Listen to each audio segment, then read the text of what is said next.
Енді мен дайым сіздерге айтам, Қытайда жүргенде де біз қазақ группасынан тараған біздің ең үлкен көшбасшымыз Айгерім деген үлкен директор болған, бүкіл Шинжаңның басы болған.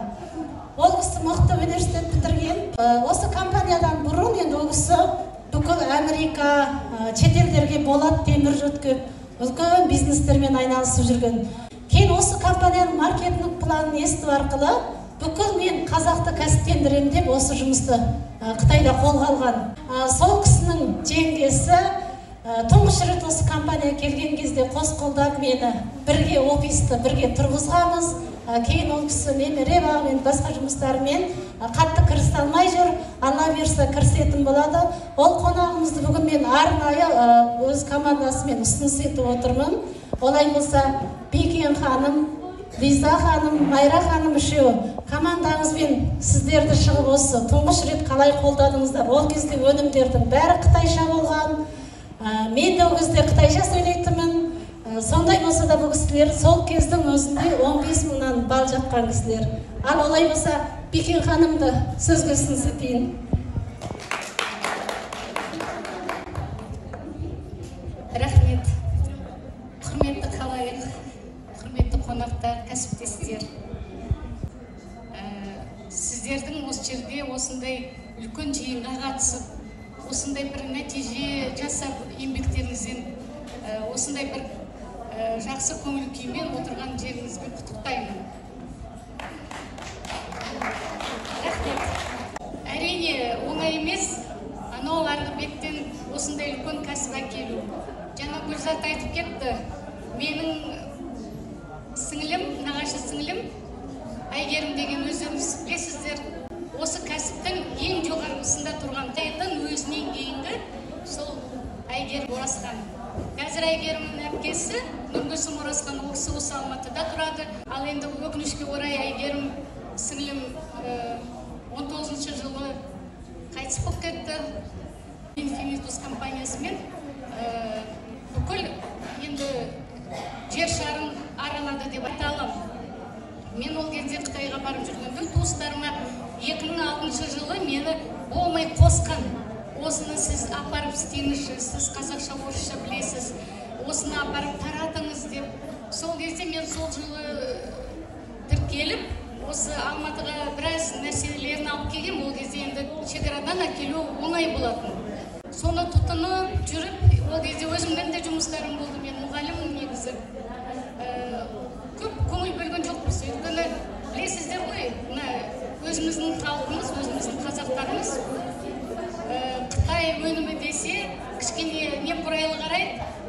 Ал енді олардың жаңағы несіне жеткізу үшін көп еңбек ету керек, әрине. Бірте-бірте өзіміздің де халқымыз осыған кірісіп, түсініп, жан-жаққа түсіндіріп, жан-жаққа осыны таратуға ат салысып жатыр. Ал енді осы Қазақстанда, Алматыда осындай компаниялар көп қой, Қытайдың компаниялар. Тинши деймі, Happiness деймі, бәрі. Енді оның ішінде олардың бәрі кішкене бәсеңдеп қалды да, Infinitus компаниямызды одан сайын өрлетуге біз ат салысуымыз керек.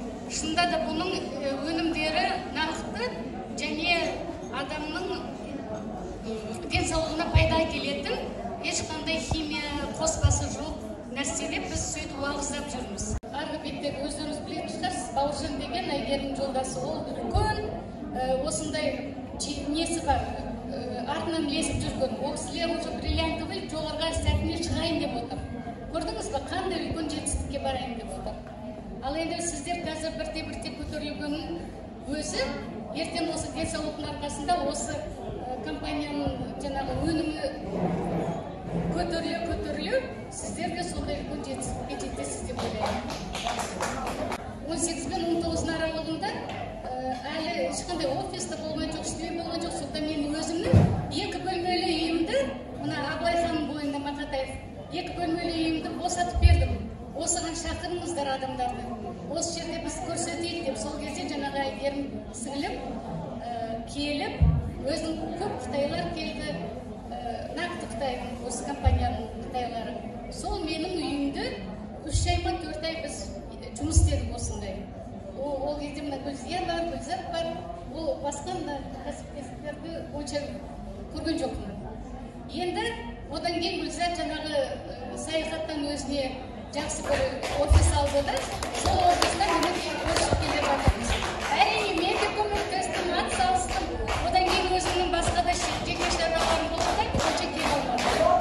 Сондықтан мінекей Гүлзат, сен көп еңбек еттің, шынында да уақытыңды бөлдің.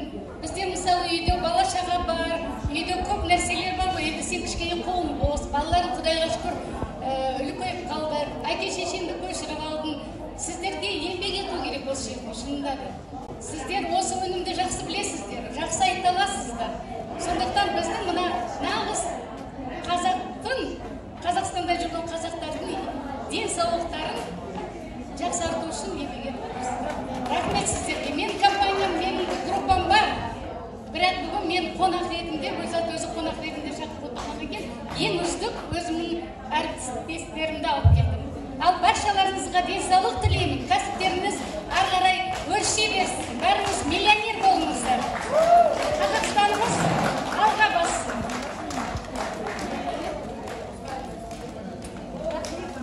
Мерекеңіз құтты болсын. Жансын. Тағы бір қызық болып тұр. Бүгін бірінші болып кеше, осы бізде бірінші болып билет алған адамға үлкен подарка бергім келіп отыр. Бірінші болып билет алған. Бір, ой, молодец. Бірінші болып ардақ билет алғандығы үшін Инфинкс компаниясының Барбардан жасалған стаканы.